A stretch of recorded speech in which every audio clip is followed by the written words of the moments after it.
वक्त है सेबी की कल की बड़ी बोर्ड बैठक के बारे में जानने का। क्या कुछ फैसले लिए गए हैं और कौन से फैसले ऐसे हैं जो आपको जानना है ज़रूरी।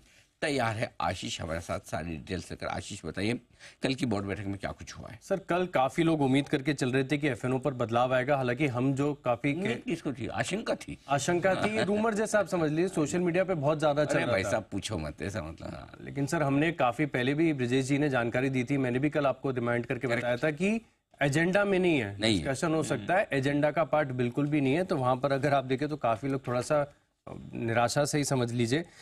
बहुत सारे बदलाव हुए, जैसे अगर आप देखें तो हालांकि जितनी चीजें हमने बताई थी एजेंडा में डिस्कस हो सकती हैं, एक्सक्लूसिव तौर पर जी बिजनेस ने आपको ये जानकारी दी थी, सब की सब हुई हैं। सबसे पहले अगर आप देखें तो म्यूचुअल फंड लाइट है। इसके हिसाब से अगर आप देखें तो जो नए म्यूचुअल फंड्स है इनके कंप्लायंस में काफी ज्यादा आसानी यहाँ पर देखने को मिल सकती है। माना जा रहा है कि इंडस्ट्री में कुछ और नए बड़े म्यूचुअल फंड्स आपको देखने को मिल सकते हैं। इसके अलावा अगर आप देखें तो जो इन्वेस्टमेंट एडवाइजर्स और रिसर्च एनालिस्ट, इन दोनों के जो कंप्लायंस है, नियम है, इसमें एक इंटीग्रेशन और सिनर्जी यहाँ पर देखने को मिल रही है। साथ में अगर आप देखें तो एलयूडीआर को लेकर भी कई सारे बदलाव पर मुहर लगी है और राइट्स इशू के माध्यम से जो पूंजी जुटाई जाती है, इसकी जो प्रक्रिया है, इसे भी सेबी ने कहीं ना कहीं आसान किया, तो कंपनीज को इसका फायदा देखने को मिलेगा।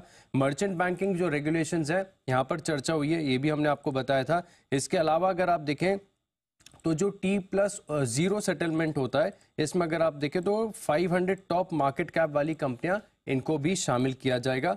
साथ में अगर आप देखें तो हिंडनबर्ग है और स्टाफ की जो प्रोटेस्ट हुई थी, इसके ऊपर कोई भी चर्चा यहाँ पर देखने को नहीं मिली है। लेकिन जो नॉमिनेशन की सुविधा है, इसे और आसान बनाने की चर्चा, यानी जितनी भी जानकारी हमने आपको दी थी एक्सक्लूसिव तौर पर, सब की सब सेबी की बोर्ड में डिस्कस हुआ है। ओके, तो ये है बड़े डिसीजन से होता है। एक तो म्यूचुअल फंड लाइट को लेकर होता हुआ दिखा, ये सबसे बड़ा एक डिसीजन था। ये बड़ा है। कुछ कनेक्टेड और रिलेटिव्स की डेफिनेशन में भी बदलाव किए गए हैं, उसे भी बढ़ाया गया है।